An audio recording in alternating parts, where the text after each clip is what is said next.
తేజ సజ్జా, రితికా నాయక్ జంటగా తెరకెక్కిన cinema Mirai. People's Media Factory banner పై విశ్వప్రసాద్ నిర్మాణంలో కార్తీక్ ఘట్టమనేని దర్శకత్వంలో ఈ సినిమా భారీగా తెరకెక్కించారు. మంచు మనోజ్ ఈ సినిమాలో విలన్ గా నటిస్తూ ఉండగా శ్రేయ, జగపతి బాబు, జయరాం లాంటి చాలా మంది స్టార్లు కీలక పాత్రలు పోషిస్తున్నారు. మిరాయ్ సినిమా నేడు సెప్టెంబర్ 12న పాన్ ఇండియా వైడ్ గా రిలీజ్ అయింది. ఇక కథ విషయానికొస్తే, అశోకుడు కళింగ యుద్ధం తర్వాత ఆ రక్తపాతం చూసి మారిన చరిత్ర మనం చదువుకున్నాం. అక్కడి నుంచే కథ మొదలవుతుంది. ఆ యుద్ధం తర్వాత తన దగ్గరున్న శక్తులు వద్దనుకుని వాటిని 9 గ్రంథాల్లో భద్రపరిచి ప్రపంచ నలుమూలలా ఉన్న 9 మంది యోధులకు అప్పగిస్తాడు. ఆ గ్రంథాలను జాగ్రత్తగా భద్రపరచాలి అని చెప్తాడు. కాలక్రమేణా ఆ యోధులు వారసులు, వాళ్లకు సంబంధించిన వాళ్ళు ఆ 9 గ్రంథాలను కాపాడుతూ ఉంటారు. 2000 సంవత్సరంలో 9వ గ్రంథాన్ని కాపాడే అంబిక అంటే శ్రేయకు భవిష్యత్ కనపడ్డంతో మిగిలిన గ్రంథాలు కాపాడే వాళ్ళని పిలిచి జాగ్రత్త చెప్తుంది.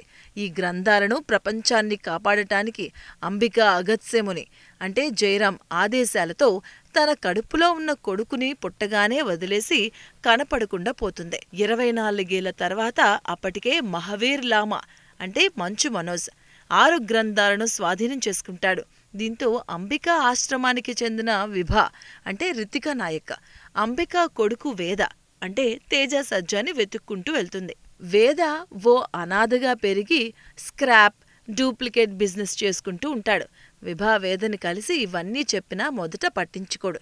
కానీ విభా వేదకు తన గతం, కడుపులో ఉన్నప్పుడు అమ్మ చెప్పిన మాటలు గుర్తొచ్చేలా చేయడం, లామా మనుషులు విభా మీద అటాక్ చేయడంతో వేద ఇవన్నీ నమ్మి మిరాయ్ ఆయుధాన్ని తీసుకురావడానికి, 9వ గ్రంథాన్ని కాపాడటానికి, లామాని ఎదుర్కోవడానికి బయలుదేరుతాడు. మరి వేద మిరాయిని ఎలా సాధించాడు? 9వ గ్రంథం ఎక్కడ ఉంది? మహావీర్ లామా కథేంటి? అతను ఎవరు? త్రేతాయుగానికి మిరాయికి సంబంధం ఏంటి?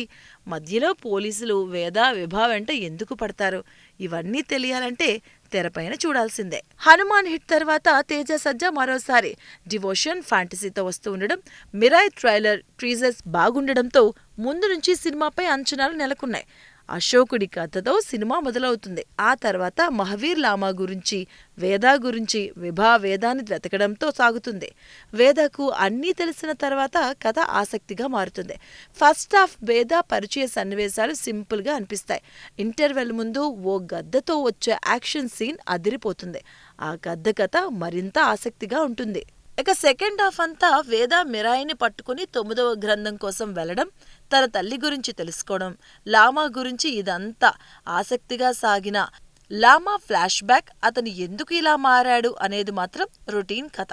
వేద తల్లి అంబికా ఫ్లాష్ బ్యాక్ ఎపిసోడ్ మాత్రం బాగుంటుంది. క్లైమాక్స్ యాక్షన్ సీక్వెన్స్లు, ట్రైన్ సీక్వెన్స్, రాముడికి లింక్ చేస్తూ క్లైమాక్స్ ముగించడం, చివర్లో మళ్లీ సీక్వెల్కి లీడ్ ఇవ్వడం, ఇవన్నీ అదిరిపోతాయి. సెకండ్ హాఫ్లో పోలీసుల ట్రాక్ మాత్రం అవసరం లేకపోయినా పెట్టారు అనిపిస్తుంది. హనుమాన్లో ఎమోషన్ బాగా కరెక్ట్ అవుతుంది. కానీ ఈ సినిమాలో ఆ ఎమోషన్ ఎక్కడో కొంత మిస్ అయిన ఫీలింగ్ వస్తుంది. ప్రభాస్ వాయిస్ ఓవర్తో సినిమా మొదలవడం ఫ్యాన్స్కి మంచి ట్రీట్. చివర్లో మరో హీరో గెస్ట్ అపియరెన్స్తో సెకండ్ పార్ట్కి ఇచ్చిన లీడు బాగుంటుంది. సినిమా గురించి ముందు రిలీజ్ హిట్ అయిన వైబుంది బేబీ సాంగ్ సినిమాలో లేదు. కథలో వాడిన కొన్ని సంస్కృత పదాలు, తాంత్రిక మాంత్రిక విద్యల గురించి సామాన్య ప్రేక్షకులకు అర్థమవడం కాస్త కష్టమే. ఇక తేజ సజ్జా ఓ పక్క అల్లరి చిల్లరగా ఉండే కుర్రాడిగా, తర్వాత యాక్షన్ ఎమోషన్స్తో బాగా నటించాడు. మంచు మనోజ్ నెగిటివ్ షేడ్స్లో మరోసారి మెప్పించాడు. శ్రేయ చాన్నాల తర్వాత ఒక మంచి పాత్రలో మెప్పించింది. రితికా నాయక్ సింపుల్గా ఒక సాధు మహిళగా బాగానే నటించింది. డైరెక్టర్ కిషోర్ తిరుమల ఈ సినిమాతో నటుడిగా మారి బాగానే నవ్వించారు. గెటప్ సీన్ కూడా అక్కడక్కడ నవ్వించాడు. జయరాం అగత్యముని పాత్రలో పర్ఫెక్ట్గా సెట్ అయ్యారు. జగపతి బాబు కూడా తన పాత్రలో మెప్పించారు.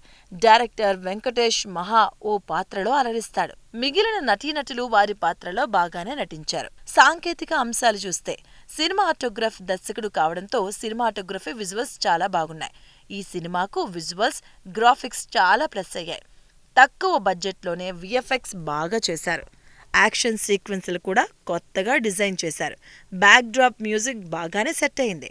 సంస్కృత పదాలతో బ్యాక్గ్రౌండ్ ఎలివేషన్ కోసం రాసిన సాంగ్ మాత్రం గూస్ బంప్స్ తెప్పిస్తుంది. డైరెక్టర్ ఒక కల్పిత కథ తీసుకొని చరిత్రలో ఉన్న పాత్రలకు లింక్ చేసి చెడు మీద మంచి గెలవడం అనే కథాంశంతో బాగానే రాసుకున్నాడు. నిర్మాణ పరంగా మాత్రం సినిమాకు బాగానే ఖర్చు పెట్టినట్టుగా తెలుస్తుంది. మొత్తంగా మిరాయి సినిమా అశోకుడు ఇచ్చిన గ్రంథాలను ఓ వ్యక్తి స్వాధీనపరుచుకుని దేవుడు అవ్వాలని చూస్తే ఎలా ఎదుర్కొన్నారు, దానికి దైవం ఎలా సహకరించింది అని డెవోషనల్ ఫ్యాంటసీ కథాంశంతో అద్భుతంగా తెరకెక్కించారు.